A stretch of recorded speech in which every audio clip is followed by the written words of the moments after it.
Montana Territory, June 1878. The town of Flatwater was too small for secrets and too mean to forget. Elira North stood at the edge of the churchyard, hands knotted in front of her, a battered carpetbag at her feet, and her cheeks burning under the stares of people she had once called kin. Dust rose around her boots as the preacher's wife whispered to the mayor's daughter, and a boy pointed at her like she was a ghost. "They said she cannot make children," someone hissed. "She's cursed," another woman muttered. Elira did not flinch, not anymore. Not after 6 years of marriage to Levy North, a man who had once smiled when she brought him coffee and now would not look her in the eye. They had buried 3 children before breath ever filled their lungs. The last one, a girl, had been born silent in February, and Levy's mother had told the whole town it was Elira's fault. 2 weeks later, Levy packed her a bag and left it by the door. "Go to your sister in Helena," he said flatly. "There's nothing left for you here," but Elira had no sister. No one in Helena, and no one here anymore either, so she stood in front of the church under the hard sun while the town watched her burn. That was when the cowboy stepped forward. "I'll take her." The voice cut through the murmurs like a rifle crack. Heads turned. The man was tall, maybe 30, his face sun-worn and serious, a rifle slung over one shoulder and a dark hat pulled low over sharp blue eyes. "I said," he repeated, "she is my wife." Elira blinked. She had never seen him before in her life. The mayor stepped forward, confused. "Emmett Granger, what the hell are you saying?" Emmett didn't look away from Elira. "I married her in Fort Benton. Last winter I came to get her. She is my wife, that is all." Elira opened her mouth to speak, but something stopped her. Maybe it was the steadiness in his gaze. Or the way he stood, like he meant every word. Maybe it was the way no one else had spoken for her. Not once. Levy stepped forward, red-faced and fuming. "She is not yours, she is mine." "Not anymore," Emmett said. "You threw her away." A silence settled over the yard. Elira swallowed. Her voice was dry and small when she asked, "Why are you doing this?" Emmett looked at her like they had known each other all their lives. "Because no one should be left standing alone like this." She stared at him, at the dust on his boots, the scar on his jaw, the quiet in his eyes. Then she picked up her bag. He held out his hand. She took it. They left Flatwater without looking back. They rode east on his bay gelding, her behind him on the saddle, the wind tugging at her bonnet. Emmett did not speak much. He handed her a canteen when she coughed. He slowed the horse when the trail grew rocky. When they stopped to make camp that night near a creek, he tied up the horse, built a fire, and set out 2 bedrolls far apart. "I meant what I said," he told her quietly. "You do not owe me anything." "I know," she said, and she did. He gave her a tin plate of beans, a slice of biscuit from his saddlebag. She ate in silence, watching the sky stain purple with night. "Why did you say it?" she asked finally. "That I was your wife." Emmett stared into the fire for a long time before answering. "Because I know what it is to be thrown out like you do not matter." She looked at him. "You were banished," he nodded once, "when I was 16. My pa said I was too soft, I would never be a man." He gave a small shrug. "I left, never looked back." They were quiet again. The fire crackled.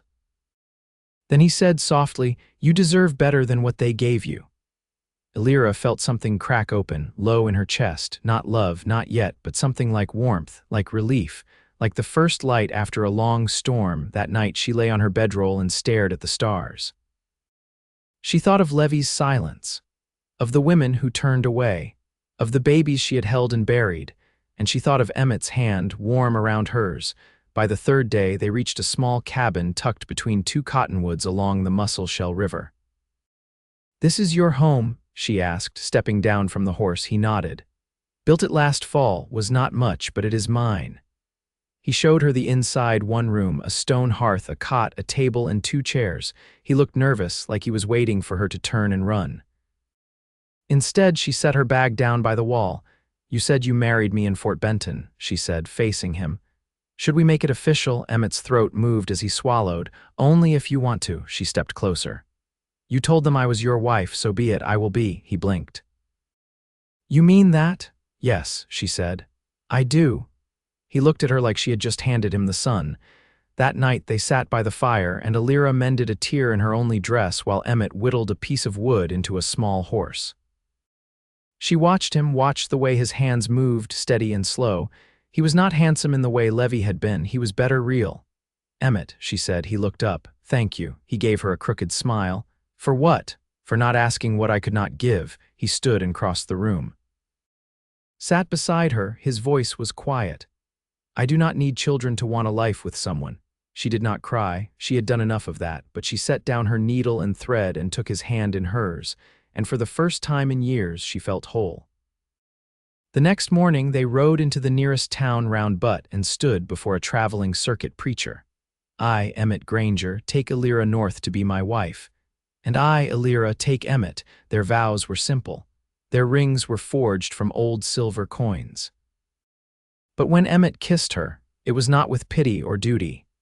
It was with something real, and Elira kissed him back like she was choosing him because she was.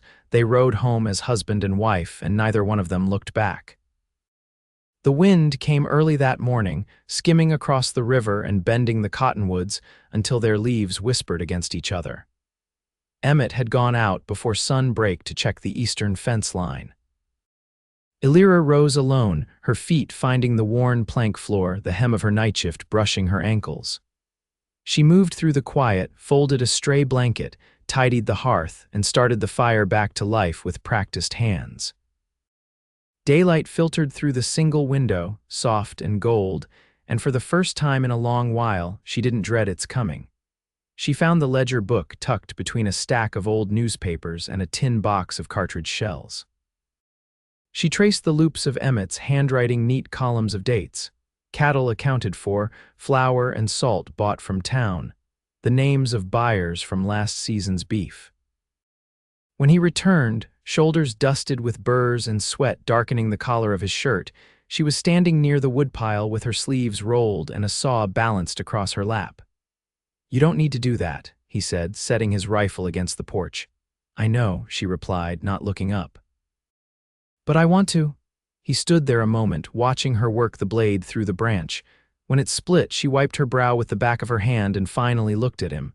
You run short of fence wire, she asked. Not yet, he said, stepping up onto the porch, but the west edge is sagging. Elk, maybe. I'll need to shore it up come Sunday. She nodded once, then asked, how many head do you keep? 17 right now, lost a few to fever last spring. You keep track of their breeding, his brow lifted slightly. You know cattle, I know land, she said. And when the soil's been overused, same with animals, too much strain, too close together, things stop taking. He tilted his head. You want to help me keep records? She brushed the sawdust from her skirt and met his eyes. I want to build a life here. I'm not meant for sitting idle, he nodded, slow and sure. Good. That afternoon they rode out together. The mare she took was calm and steady, the kind that didn't startle. Emmett led her along the pasture's edge, pointing out where the creek sometimes flooded and where he'd buried a stillborn calf last month. They look to you like they did to me, he asked, nodding toward a trio of yearlings grazing near the fence. She studied them. The black one favors his left leg, could be stone bruise or something in the hoof. He gave a short grunt of approval. Didn't catch that? You will now. Later, when they returned, she took to washing linens by the river, her hands red with cold from the snowmelt that still crept down from the mountains. Emmett watched her from the porch, resting his forearms on the rail, his hat tipped back. You don't have to prove anything to me, he said. She didn't turn. I'm not. I'm proving it to myself. That evening, he brought in a bundle of willow switches and set to carving them by the fire. She sat nearby, piecing together a patch for the worn seat of his trousers. The silence between them was no longer something to fill. It breathed. You ever think about going back? She asked, not looking up. He paused in his carving. To Missouri, she nodded. Not once, he said. That kind of hurt, you leave it where it fell. She didn't answer right away. The fire crackled, and outside a coyote yipped once, then went quiet. They said I was a waste of a woman, she whispered. He set down the knife. They were wrong. Her needle stilled.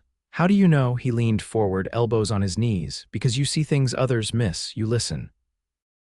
You work, and you didn't let them break you.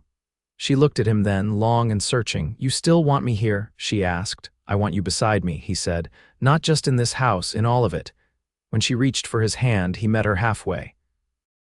They spent that night in the same bed, not out of hunger, not to erase pain, but because it no longer made sense not to. She lay with her back pressed to his chest, his arm curled protectively around her waist, her breath steadying with the rhythm of his. In the morning, she rose first, pulled on her boots, and stepped outside into a sky pale with dawn. The wind had calmed. The world smelled of wet grass and wood smoke. When Emmett joined her, he didn't speak, just stood beside her, watching the sun rise over the hills. They didn't need to say they belonged to each other now.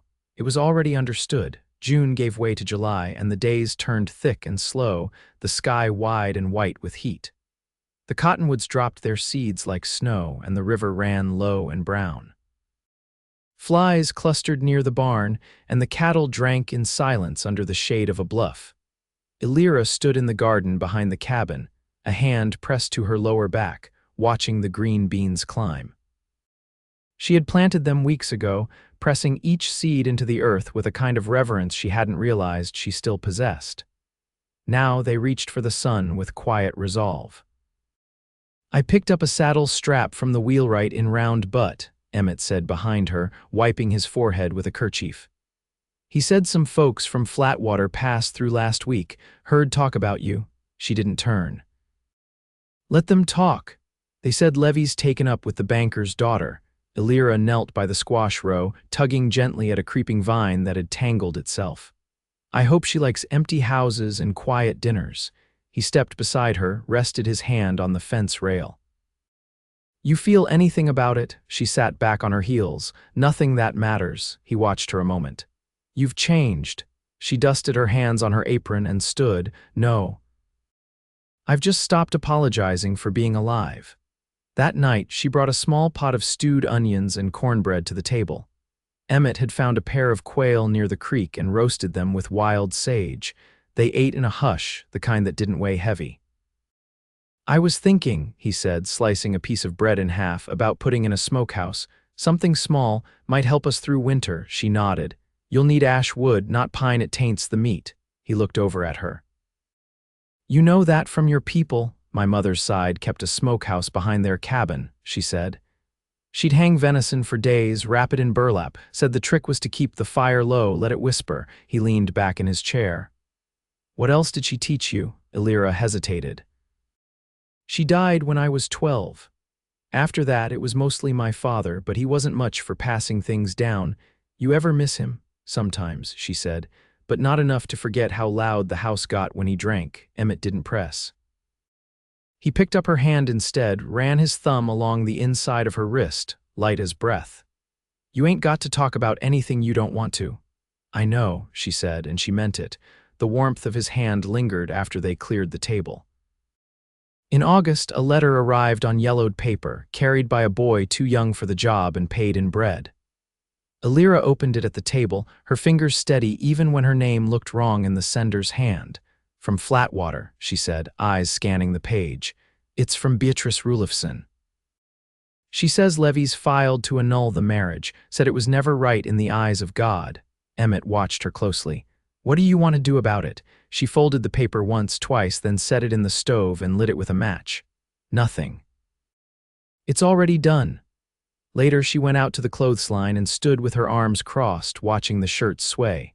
Emmett joined her, a hammer dangling from his belt. "You ever think about starting again?" he asked. "With something that don't come from the past?" She turned toward him. "I think that's what we're doing, Emmett." He stepped closer. "I mean something new, a thing that's ours from the start." She looked up at him, eyes clear. "What do you have in mind?" He hesitated, then said, "There's a plot of land east of here, not big, but the soil's dark. Maybe we put in something more than beans and onions. Sell to the traders, make enough to grow." She searched his face. "You want to build something that feeds others." "I want to build something with you," he said. "Something that lasts." She reached for his calloused hand and held it between hers. "Then let's do it." That night they made plans by lantern light, her pencil scratching steadily across the page as they plotted rows and yields, a new coop for hens, a second shed. She asked questions he hadn't considered. He offered tools she didn't know existed. They worked until the oil ran low and the flame flickered out. He wrapped his arms around her in the dark, lips brushing her temple. "We're not what they said we were," he whispered. "No," she said, her voice steady against his chest. "We're better." Outside, the earth cooled beneath the stars, and a breeze stirred the leaves of the cottonwoods. Inside, two people who had once been cast aside lay close under a single quilt, not needing to speak to understand what they had chosen. By late August, the nights had cooled. The skies turned a soft, weathered blue in the evenings, and each sunrise crept in with a hush rather than a blaze. The fields behind the cabin had begun to shift from green to gold, and the first sunflowers bent their faces with the weight of seed. Emmett stood in the half-framed smokehouse as the morning light slanted through the rafters. He was fitting a beam into place when Elira stepped into the doorway, her sleeves rolled to the elbow and a strip of cloth tying back her hair. "I checked the soil east of the bluff," she said. "It's loam, damp enough to hold a print but not sticky. We'll need to cut back the brush before the frost comes." He brushed sawdust from his palms.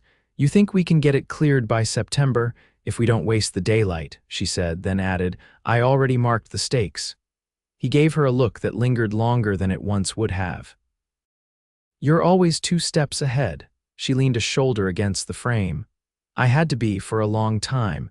He stepped down from the platform and pulled off his gloves. "You ever think about what you'd have done if life had gone different?" She didn't answer right away. Her gaze drifted toward the cottonwoods along the river. "I might have kept a house in a town with neighbors, taught letters to children, maybe kept bees." "You still could," he said. "No," she said, quiet but sure, "I don't want that anymore." He waited. "I want rows of food we grew ourselves. I want to wake up beside someone who knows what I've lost and doesn't look away from it. I want a life that's honest." Emmett stepped toward her, his voice low. "You've got that now." She reached up, touched the collar of his shirt, her fingers tracing the edge of the frayed seam. "I know." By midweek, they had cleared half the new plot. The brush was thick, and the sun bore down harder than it had in weeks, but neither of them slowed. They broke only to drink or to rest in the shade of the wagon where they had piled root clumps and broken limbs. On Thursday, a rider approached from the North Trail, his horse lathered and his coat marked with dust. Elira saw him first, setting down her spade and narrowing her eyes beneath the brim of her borrowed hat. "Emmett," she called, "someone's coming." He straightened, hand instinctively resting on his belt. The rider pulled up near the edge of the yard, lifted his hand in greeting. "Granger," Emmett nodded. "That's me. I'm out from Fort Benton. Sheriff sent me. You knew a Thomas J." "Granger," Emmett's jaw set. "He was my brother." The rider dismounted, unhooked a leather satchel from his saddle. He passed, no one else to take his effects. "Sheriff says he left a claim small but legal. Cabin and 2 mules near the Judith River." "You're next of kin." Emmett took the satchel without a word. The rider tipped his hat, mounted, and turned back the way he'd come. Elira waited until the sound of hooves had faded. "You never told me you had a brother." "He left before I did, went west. We didn't talk." She touched his arm. "You all right?" He opened the satchel, revealing a folded deed, a worn Bible, and a pocket knife with a cracked ivory handle. "I guess I am." That night, they sat in the doorway of the cabin, the day's heat finally lifting. "He was older," Emmett said, turning the knife over in his hand. "Always thought he was meant for more than our father's land. Truth is, he just wanted quiet, same as me." Elira drew her knees up beneath her nightdress. "You think you'll go out there, see the place?" "I don't feel like it's mine," he said. "But maybe someday." She nodded, then said, "When the ground's cleared, we'll need to rotate the planting. Let half lie fallow next year." He looked over at her. "You already planning that far ahead?" "I want to stay," she said. "I want to grow old here." He reached for her hand, pulled it into his lap. "You will." When the first frost came, they would lay the last row of logs for the smokehouse.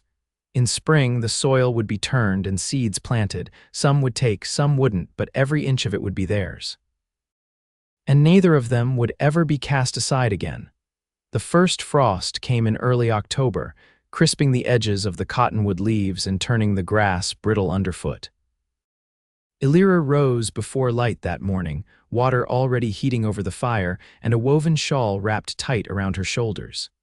She stepped outside with a kettle in hand, breath rising in front of her like smoke.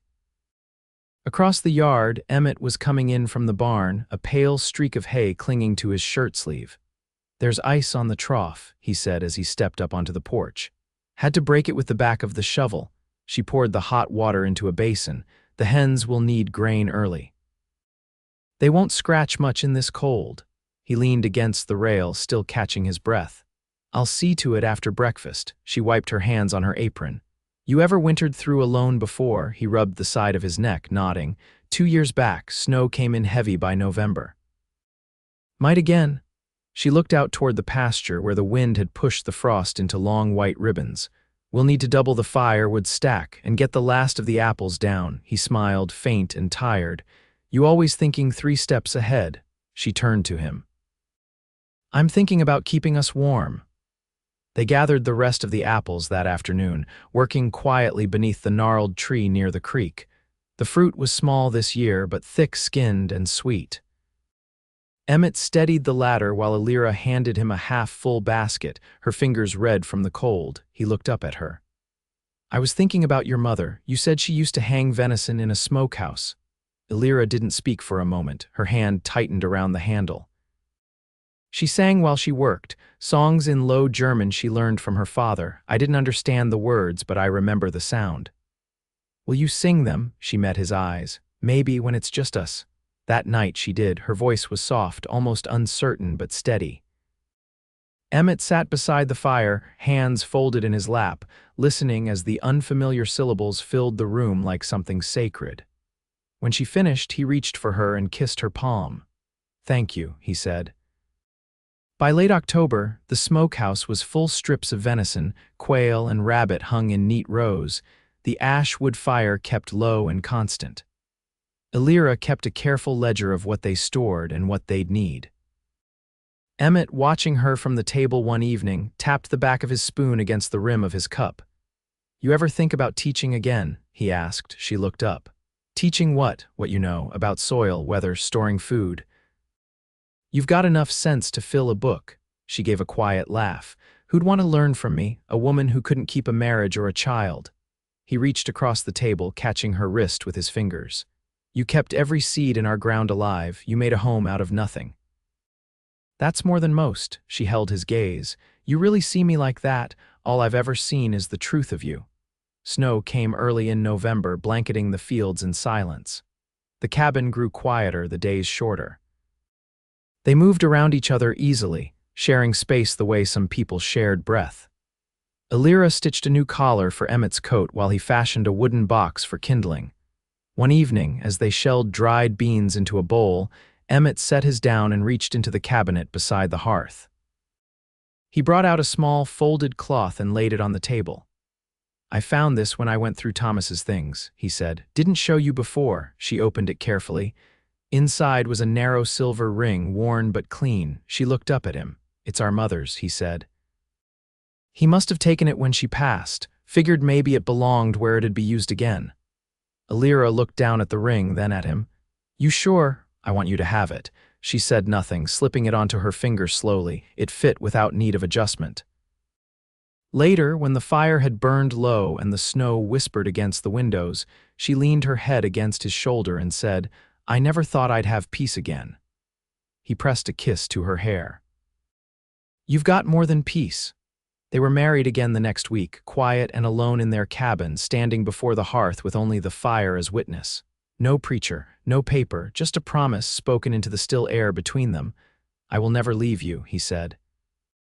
"And I will never turn away," she answered. Winter held them in its hush, but inside the walls of their home the days were full. They planted no seeds, yet something grew steady, sound, and warm. By spring the new plot was cleared and ready. The fence was mended, the smokehouse full. The cabin stood stronger than before, and so did they. Years passed, but nothing faded. The ring stayed on her finger. The garden grew in neat, proud rows. They added a second room to the house, and then a third. Neighbors came in time, and Elira taught them to keep root cellars cool and compost ash into the soil. Emmett traded cattle with the nearby ranches and wrote down everything she taught him in a new ledger, which he called Elira's Almanac. They never spoke of Flatwater again. And each night, before the lamps were turned down and the shutters pulled tight, Emmett would take her hand just once, never rushed, and kiss the inside of her wrist as though it were prayer. They loved each other as people do when there is nothing left to prove, quietly, daily, without pause. And they were never parted again.